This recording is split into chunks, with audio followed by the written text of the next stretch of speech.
on a day when our country is grappling with another crisis of a mad rush of mutual self-destruction that has plagued the two countries of India and Pakistan. Our basic problem is to get rid of chronic poverty, ignorance and disease which still afflict millions and millions of citizens in our two countries. But I think the events will soon find a corrective, and I do hope that senior councils will prevail between the leadership of the two countries, and we will get back to the economic development which is the basic requirement of both India and Pakistan.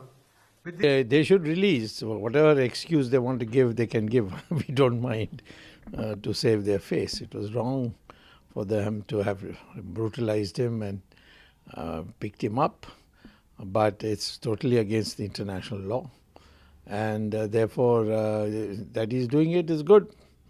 But we are happy about it, but at the same time the cancer is in Azhar, and they have to hand him over to us. And then only we can think of even talking with Pakistan. At this moment, we have no incentive because they have got so many terrorists: Hafiz Saeed, this man, that man, Lashkar-e-Toiba, all the people who are committing murder in our country, their headquarters is Pakistan. How long can we tolerate this? And we'll never agree to any inch of Kashmir to be given away to Pakistan. So that is another problem that has to be fixed. And we are a more intelligent people, and therefore our economic growth is much better. Pakistan is an economic mess. So fine, if they want to fight, we are ready. But if they don't want to fight, then they must correct all these things. Prime minister Imran Khan साहब का जो फैसला आया आज वहाँ की parliament से, उन्होंने ऐलान किया है कि विंग कमांडर अभिनंदन को कल घर वापस भेज दिया जाएगा। ये बहुत ही खुशाइंद खबर है। इससे न सिर्फ अभिनंदन की फैमिली बल्कि पूरे मुल्क के लोग जो हैं उन्होंने इत्मीनान का सांस लिया होगा। और मैं उम्मीद करती हूँ कि इस वक्त जो पाकिस्तान ने एक it's a great gesture of peace and reconciliation, तो मैं उम्मीद करती हूँ कि हमारी तरफ से भी जो हमारी लीडरशिप है वो इसको रेसिप्रोकेट करेगी और कोशिश करेगी कि जो सिचुएशन इस वक्त बनी है उसको डीएस्केलेट करें। और साथ ही जो इमरान खान साहब ने कल फिर दोहराया कि पुलवामा अटैक में जो भी उनको सबूत दिए जाएंगे तो उसमें वो कार्रवाई करेंगे। और चूंकि ऑलरेडी एक ग्रोसियर वहाँ गया हुआ है, मैं उम्मीद करती हूँ कि उस पर भी इमरान खान साहब जो है पूरा स्टेप्स लेंगे ताकि दोनों मुल्कों के बीच में ये जो तनाव है ये ख़त्म हो जाए, क्योंकि इस तनाव का सबसे ज़्यादा शिकार जो है वो जम्मू कश्मीर के लोग होते हैं और आज भी बॉर्डर्स पे हमारे लोग बहुत मुश्किल हालात में हैं। तो जितनी जल्दी ये तनाव ख़त्म हो जाए और एक अमन का माहौल पैदा हो जाए वो उतना ही अच्छा है। लेकिन हमने फैसला किया कि अगर कैजुअल्टीज़ नहीं हुई, जिसकी कोई रिपोर्ट नहीं थी, और हम उनकी कैजुअल्टीज़ कर दें तो एस्केलेशन हो जाएगा। तो एक जिम्मेदार स्टेट बन के हमने कोई एक्शन नहीं लिया और अगले दिन हमने सिर्फ ये दिखाने के लिए कि हमारे में कैपेबिलिटी और विल है, अगर आप ये करेंगे तो हम भी कर सकते हैं।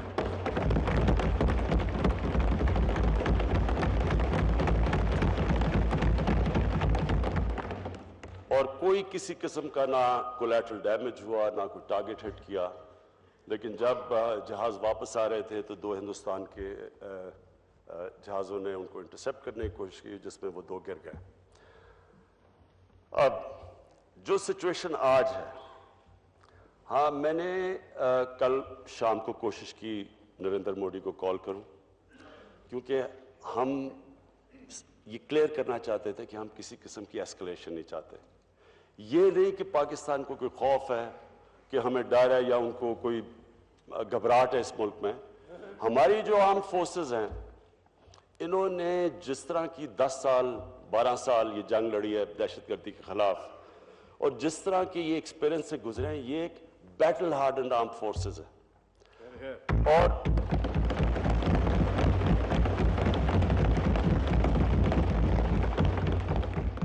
सारी कौम इस वक्त मुत्तफिक है, लेकिन ये हमारे इंटरेस्ट में नहीं है, ना हिंदुस्तान के इंटरेस्ट में कि बात आगे बढ़े। लिहाजा हमने पैगाम भी पहुंचाए कल भी उनसे, और भी फॉरेन मिनिस्टर ने बाकी लीडर्स से, दुनिया के फॉरेन मिनिस्टर से बातचीत भी की, और सारी कोशिश ये है कि डी एस्केलेशन हो। अब मैं स्पीकर साहब जिस पे आना चाहता हूं वो ये कि ये सारा इशू है क्यों, और ये है इशू कश्मीर की वजह से। अब मैं हिंदुस्तान की आवाम से ये पूछना चाहता हूं कि क्या उनको ये क्वेश्चन नहीं करना चाहिए कि ये जो 4 साल की जिस तरह का तशद्दुद और जुल्म हुआ है कश्मीर के लोगों पे, क्या इन टैक्टिक्स से, ऑपरेशन से, जुल्म से क्या कश्मीर को सबड्यू कर लेंगे, कश्मीर के लोगों को? जिस तरह एक हिंदुस्तान के पॉलिटिशियन ने कहा कि आप एक आइडिया को जेल में नहीं डाल सकते।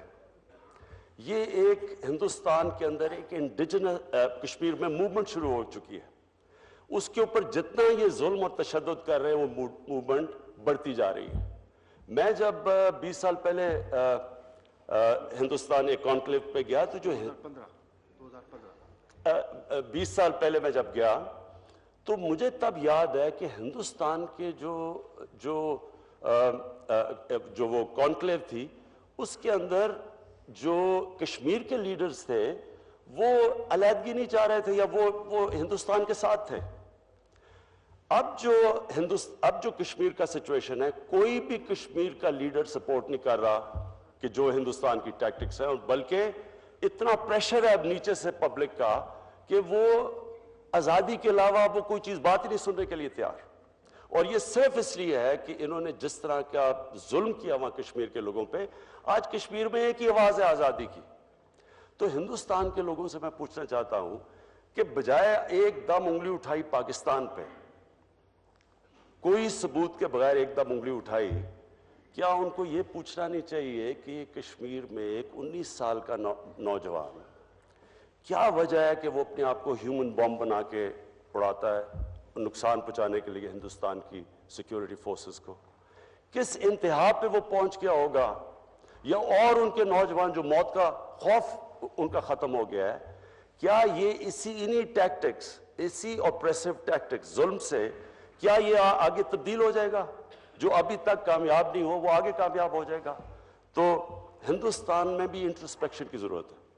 उनको सोचना चाहिए कि इन टैक्टिक जो अभी तक वो इस्तेमाल कर रहे हैं, क्या अगर इस one dimensional approach. Science and technology मंत्री डॉक्टर हर्षवर्धन जी, CSIR के director doctor Shekhar Singh Mande ji, principal scientific adviser doctor K. Vijay Raghavan ji, NITI Aayog के सदस्य श्री VK सारस्वत जी, और यहाँ उपस्थित सभी मेरे साथियों, आप तो लेबोरेटरी में जिंदगी गुजारने वाले लोग हैं, और आप में एक पहले पायलट प्रोजेक्ट करने की परंपरा होती है, और पायलट प्रोजेक्ट होने के बाद स्केलेबल किया जाता है। तो अभी एक पायलट प्रोजेक्ट हो गया।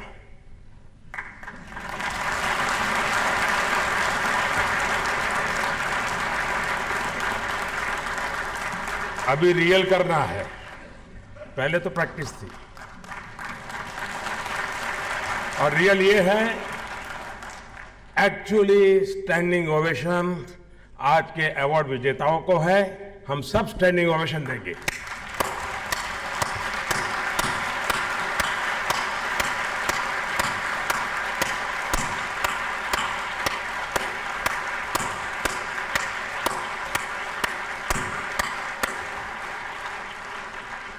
तो पहले वाला प्रैक्टिस था, ये रियल था।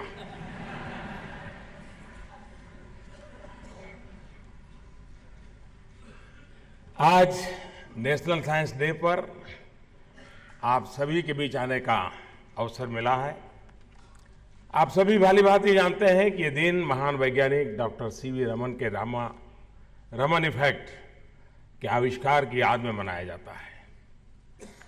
इसी उपलब्धि ने देश को विज्ञान के क्षेत्र में पहला नोबेल दिलाया था।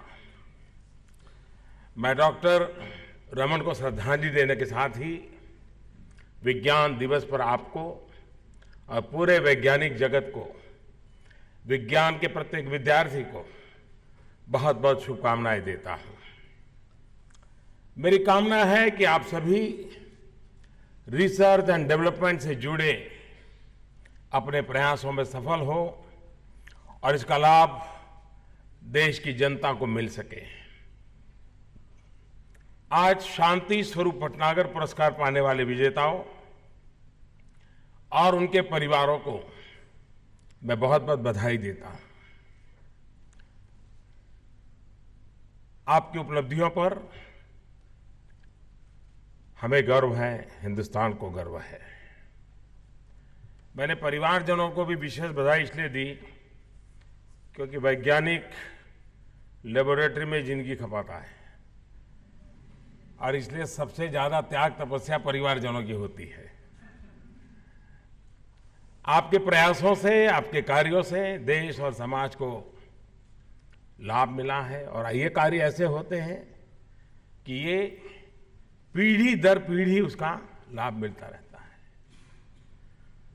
जय जवान, जय किसान, जय विज्ञान और जय अनुसंधान।